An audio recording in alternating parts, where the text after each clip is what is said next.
Dayton, Ohio, August 7, 1865. To my old master, Colonel P.H. Anderson, Big Springs, Tennessee.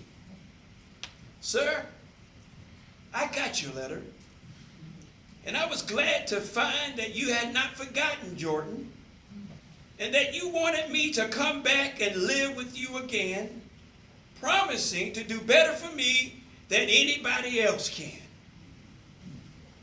I have often felt uneasy about you. Although you shot at me twice before I left you, I did not want to hear of you being hurt, and glad that you were still living. I want to know particularly what the good chance it is you propose to give me. I am doing well here. I get $25 a month, and victuals and clothing, and have a comfortable home for Mandy. The folks call her Mrs. Anderson. And the children, Millie, Jane, Grandy, go to school and are learning well. The teacher says Grandy has a head for a preacher. They go to Sunday school, and Mandy and me attend church regularly. We are kindly treated. Now, if you would write and say what wages you would give me, I would better be able to decide whether it would be in my advantage to move back again. As to my freedom, which you say I can have, there is nothing to be gained on that score.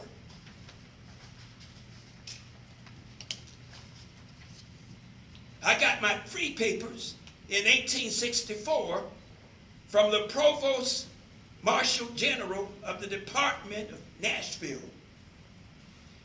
Mandy says she would be afraid to go back without some proof that you were disposed to treat us justly and kindly.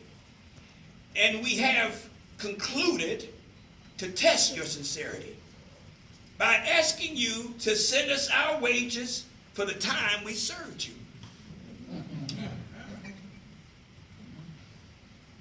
This will make us forget and forgive the old scores, and to rely on your justice and friendship in the future.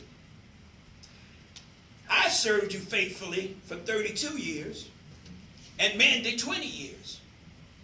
At $25 a month for me, $2 a week for Mandy, our earnings would amount to $11,680. Add to this the interest for the time our wages have been kept back, and deduct what you paid for our clothing, the 3 doctor visits for me, and pulling a 2 for Mandy, and the balance will show what we are in justice entitled to. Please send the money to Adams Express in care of V. Winters, Esquire, Dayton, Ohio.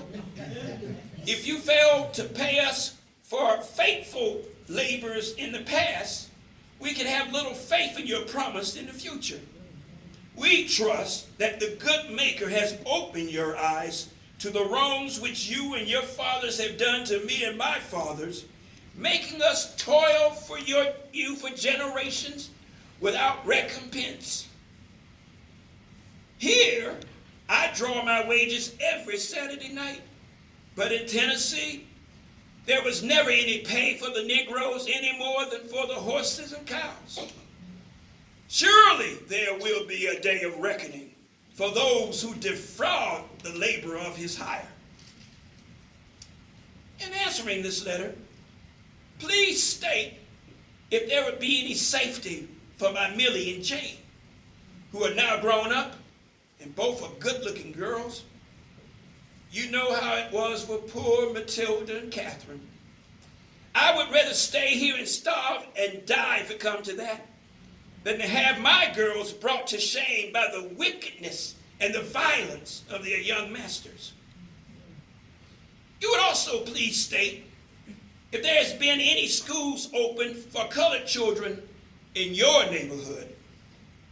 The great desire of my life now is to give my children an education and have them form virtuous habits. Say howdy to George Carter and thank him for taking the pistol from you when you were shooting at me. From your old servant, Jordan Anderson.